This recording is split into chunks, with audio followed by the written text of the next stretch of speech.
भगत और भगवान। संसार में बहुत बड़ी दुविधा चल रही है और वो किसी एक की नहीं। जो ज्ञान की गहराई में नहीं गया वो हर एक व्यक्ति की ये दुविधा होती है। और ये दुविधा जब तक बनी रहती है जब तक ज्ञान सच्चाई जो समझ में नहीं आती है। भागवत गीता को उठाकर देख लें या किसी अन्य जो धर्म को मानने वाले हैं, धर्म तो एक ही है, इंसानियत, और उसे धारण जिसने कर लिया इंसानियत को वो धार्मिक है। धर्म एक है, इंसानियत, और जिसने उस धर्म को धारण कर लिया, जिसने इंसानियत को धारण कर लिया वो धार्मिक है। और बात आती है आध्यात्मिक की, तो आध्यात्मिक वो है जिसने ये ज्ञान आध्यात्म का, परमात्मा के मार्ग पर जो ज्ञान प्राप्त किया है, वो ज्ञान अर्जन करना आध्यात्मिक, अपनी आत्मा को इतना चेतन बना देना, इस चेतना को इतना प्रकट कर लेना ही पूर्णतया आध्यात्मिक होना है। लेकिन जब हम ज्ञान की चरम बिंदु नहीं जान पाते हैं, गीता में भगवान श्री कृष्ण ने शास्त्र उठाकर पढ़ने वाले हर एक सनातनी को ज्ञात ही होगा कि ईश्वर एक है जो मूलतः निराकार है। जिसको ये बात समझ में आ जाती है उसके लिए केवल और केवल श्याम ही राम है, राम ही श्याम है, शिव ही सत्य है, शिव ही राम है, राम ही शिव है। हम कहते तो हैं कि भगवान शिव का श्रावण महीना है, सावन महीना भगवान शिव की लहरें उठ रही हैं, पृथ्वी ने श्रृंगार कर रखा है, धरती पे श्रृंगारित हो रखे हैं, चारों तरफ कोमल कोमल इस तरह से हरियाली छाई हुई है, तो सबका मन आनंदित होता है। और भगवान भोलेनाथ के रूप में हम प्रभु को, परमात्मा का गुणगान करके आनंदित हो रहे होते हैं। लेकिन जो अंदर की सत्यता, जो वास्तविक बात है कि परमात्मा ने रचना रची है, जो स्वयंभू है, स्वयंभू इसलिए स्वयं भू, जो स्वयं से प्रकट हुआ है और जिसने स्वयं से ये सारे झरने प्रस्फुटित किए हैं, जिसने ये सारी कोमल कोमल हरियाली की कौंफलें खिलाई हैं, वो स्वयं भू है और वो श्रृंगारित कर रहा है इस धरा को। ये धरा उसी स्वयं के द्वारा श्रृंगारित की हुई है। और ये जब श्रृंगार को देख करके हमारी ये आत्मा जो आनंदित होती है, तो हमें कहते हैं सावन की छटाएं छाई हुई हैं चारों तरफ, और फिर गुणगान भगवान का कर रहे हैं। लेकिन भोलेनाथ भी कहते हैं कि राम की गुणगान कर रहे हैं।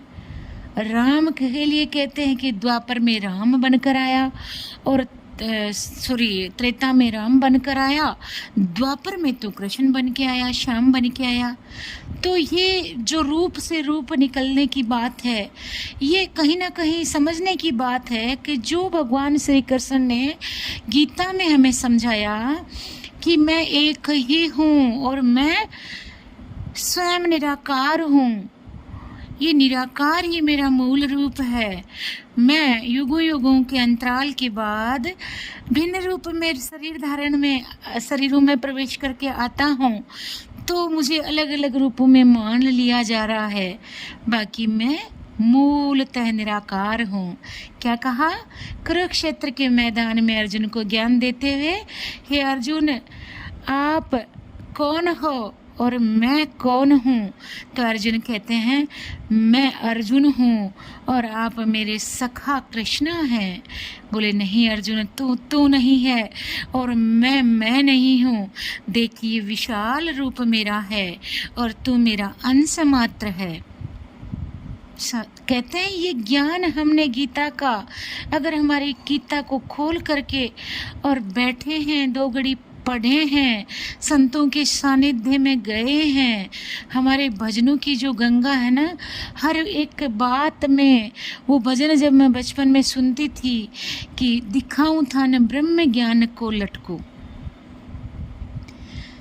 दिखाऊं था न ब्रह्म ज्ञान को लटको, थारा भरम पहली उठार पटको।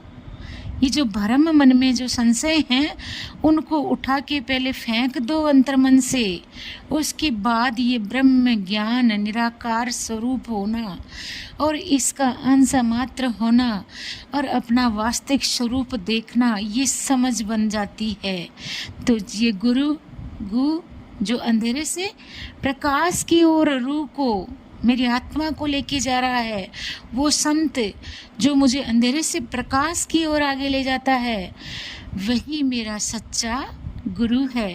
तो सच्चा गुरु जो परमात्मा का दीदार कराकर इस रूह को परमात्मा की तरफ जोड़ दे, आत्मा को परमात्मा से जोड़ना ही वास्तविक गुरु का सानिध्य होता है।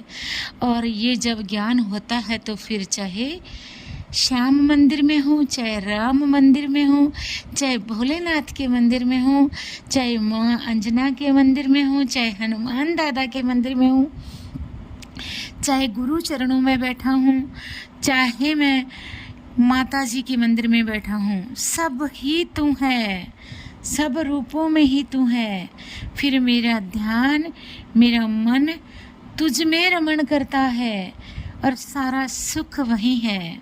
भीतर अगर सारे सुखों को ढूंढने जाऊंगा तो दुख ही दुख नजर आएंगे, क्योंकि ये मृत्यु लोक है संसार, ये ब्रह्मांड यहाँ पे आया है सो जाएगा, राजा रंक फकीर।